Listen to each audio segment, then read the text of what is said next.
This presentation is for sulfide and nitrite ions. In the previous presentation, I had discussed about carbonate and sulfide ion. So this is in continuation with those ions. As these two ions, they also belong to dilute sulfuric acid group. That is, their preliminary test will be given by dilute sulfuric acid. So this will be experiment number 3. The aim is to test the presence of sulfide S2- in the given salt. Physical test, color, odor, and solubility can be checked physically when you perform the experiment in the lab.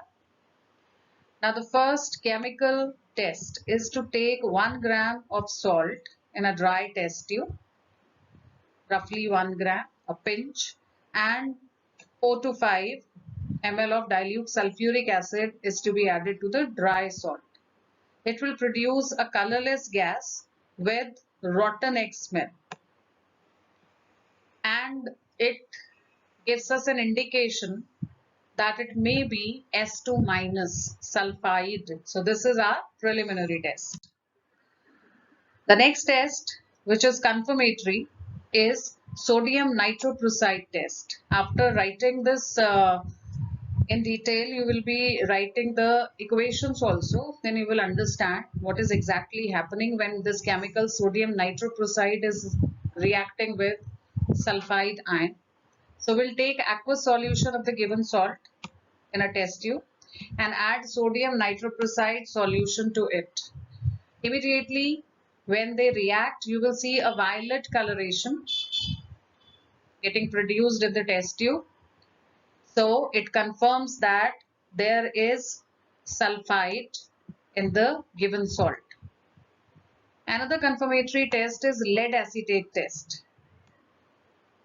So aqueous solution of the salt is to be mixed with small quantity of acetic acid and lead acetate solution. It will give you a black precipitate because of the formation of TBS, lead sulfide. So this again confirms that there is sulfide.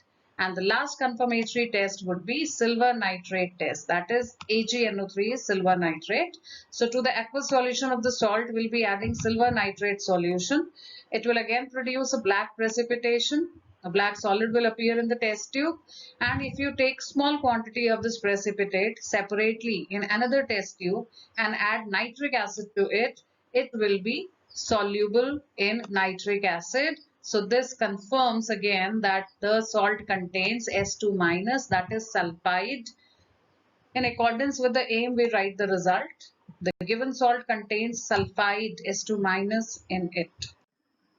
These are the reactions involved. The first one is for the preliminary test where we added salt and dilute sulfuric acid in the test tube, and the rotten egg smell is because of the formation of H2S gas. This is sodium nitroprusside, this chemical. It's a complex coordinate compound, we call it. In this compound, iron is in the center of this entity, which is in the square bracket, and 5 cyanide ions and 1 NO is attached to it. And it is Na2 outside. So when it reacts with sulfide, it gives you a violet coloration because this Na2 changes to Na4, and sulfide, that also comes in the square bracket. So because 2 negative charges are increasing here inside the square bracket, that's why 2 positive charges have increased here, and it has become total +4 instead of +2 in the sodium nitroprusside. So the violet coloration is because of the formation of this compound. The next equation is sulfide reacting with lead acetate. So it will give you a black precipitate because of the formation of lead sulfide. And the last confirmatory test again gives you a black precipitation on reaction of salt solution with silver nitrate solution because Ag2S, black precipitate, is formed of silver sulfide, and the silver utensils or silver jewelry gets tarnished. It gets a black coating on it that comes under corrosion, but specifically for silver we use the term tarnishing of silver. So that is because of the formation of this silver sulfide only. Now the experiment number 4 would be to test the presence of nitrite in the given salt. Now nitrite, NO2 with 1 negative charge, comes in the dilute sulfuric acid category, and nitrate, NO3 with 1 negative charge, comes in the concentrated sulfuric acid category. So let's start from here. Physical test again. You will write observation and hence inference related to it when you do it physically. For the time being, you can just write it like this and leave these two portions blank. And when you actually do it in the lab, you can fill them. The first chemical test is, again, take a pinch of salt, add small quantity of dilute sulfuric acid to it, preliminary test. Light brown colored gas will be visible in the test tube if you see carefully. It gives you an indication that it may be NO2 minus. Here, you must have noticed that till now we have discussed carbonate, sulfide and nitrite. I said they all belong to dilute sulfuric acid group. That means their preliminary test would be given by dilute sulfuric acid. And once I get an indication like if I take a salt and add dilute sulfuric acid and I get brisk effervescence, it gives me an indication that it may be carbonate, and then I'll do the confirmatory test for carbonate. If I get rotten egg smell, it gives me an indication that it may be sulfide. Then I do the confirmatory test for sulfide. Similarly, if you get a light brown colored gas in the test tube, it gives you an indication that it may be nitrite. Then you perform the confirmatory test. You will carry out ferrous sulfate test. To the aqueous solution of the salt, we'll add a few drops of acetic acid followed by ferrous sulfate solution. It will give you a dark brownish or black coloration that confirms that there is NO2 minus. Same way, starch iodide test. We will take aqueous solution of the salt and add sulfuric acid to it, dilute, and a few drops of potassium iodide solution. All these chemicals we have to remember, because once we do all these radicals and ions and cations individually, we would be provided with the unknown salt, and then we have to carry out systematically following this salt analysis scheme. First dilute sulfuric acid and then concentrated, then individual ions, and find out which anion is present there. Same way which cation would be there. So individually when you are carrying out them, it's very important to remember them, and that will help you in Viva also, and they are related to theory also. So potassium iodide solution till here we have added, followed by 1 ml of starch solution, and you will get a dark blue or blackish coloration. Whenever starch comes in contact with iodine, it gives a blue-black, we call it, or we call it dark blue coloration. Now here, when Ki reacts with sulfuric acid, then it produces I2. And that I2 comes in contact with starch and produces this coloration. It again confirms there is a nitrite.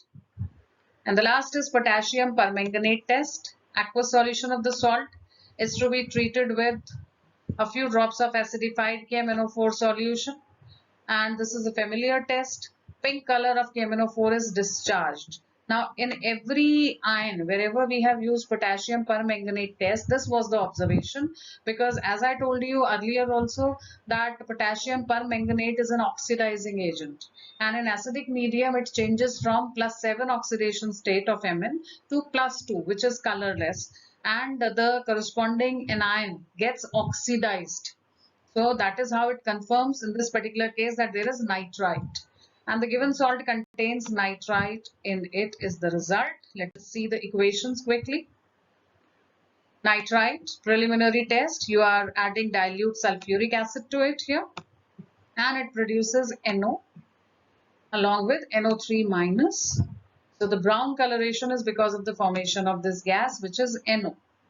Now NO2 minus, when comes in contact, when reacts with acetic, in the presence of acetic acid with HNO2, from where this HNO2 has come? Because when NO2 minus reacts with acetic acid, this is a weak acid, it provides small quantity of H plus ions and they combine with NO2 minus to give HNO2, nitrous acid.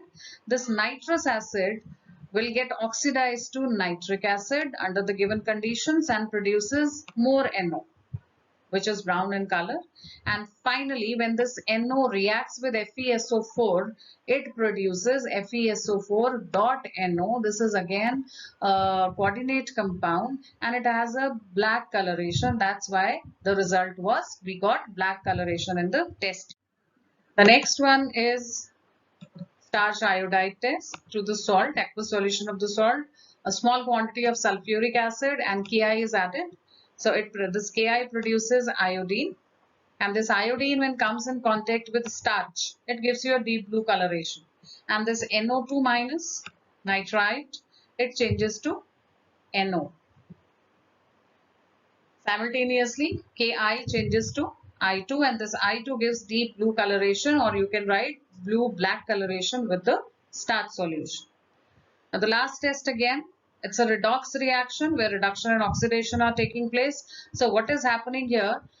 That KMnO4 is changing to MnSO4, as you can see here. This MnSO4 is colorless and KMnO4 is pinkish in color, dark pink. And NO2 minus changes to NO3 minus. This is getting oxidized. So that's why the color of KMnO4 fades away, because it itself is getting reduced and oxidizing the NO2 minus. So whatever reactions we are writing, among them many reactions are redox reactions. So you will do the details later, but as I always tell you that if you have to prepare for Viva, that cannot be done in one day. So you have to read when you are writing each and every experiment carefully, and whenever something tickles your mind that why this thing is added here, why am I getting this particular kind of coloration, why the brown color is coming in case of NO2 minus only, what is the gas produced, please do think about it, read about it, search about it and discuss about it, so that every day you are preparing for Viva. And these things are related to theory everywhere. As I was just mentioning, redox reaction everywhere. So redox reactions is a full chapter in class 11th. So if you do the basic things from here, and coordination compounds I mentioned, that is again in class 12th in full detail. So if you do the basics from here, then those things will be very easy for you and you can relate them to practical also when you do the theoretical part. So that's all about these two ions. This completes the dilute sulfuric acid group. Now the next presentation would be starting with the ions chloride and bromide, which belong to concentrated sulfuric acid group. That's all for now. Thank you.